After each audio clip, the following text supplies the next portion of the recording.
يا قوة فيسبوك أتو أنقر النفاسي سيتيات يا ديوس يا بختيا نصيب يا ماجوجن يا عجوزة يا نما أنقر اللي فلورا فيسبوك يا نباس جيات جريسا نماز لكويس فيسبوك على ليتي إسات الرجال جيك نجلا دي جيسايتو خمتو لغادو بطال جريسان Grisaan sammuusaa tuutaa bar itti qollafamte irra laalina Grisaa kana ni gowwoomee bar locked laal qora qalbii saatanaatu locked ta'ee jira.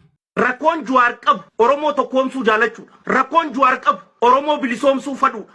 Rakkoon Jawaar qabu mootummaa Oromoodhaa jaaruudha.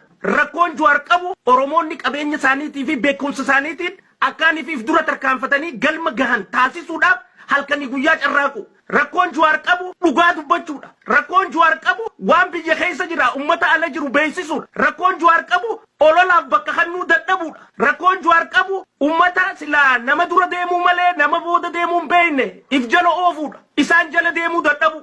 Isaan if dura aansu. Rakkoon Jawaar qabu cicha waada waan ummataa seen irratti haga lubbuun isaa wareegamtuu fi hanga kaayoon isaa galma geessu irra cichuudha. Kana rakkoon Jawaar. Rakkinni Jawaar qabu rakkoota kana warri rakkootun hirriba dhorkite Jawaar balleessuudhaaf wal jaartee lafa jalatti deemaa jirti jechuudha. Oromoon tanaan shororkaa'uu fi mufachuu fi takkaayis akka malee walaaluun qabdu. Osoo Jawaar rakkina anaannachuu Oromoodhaan qabaanne Oromoon akka dhabamtu barbaadu har'a Oromoo Jawaarin arrabsu. Osoo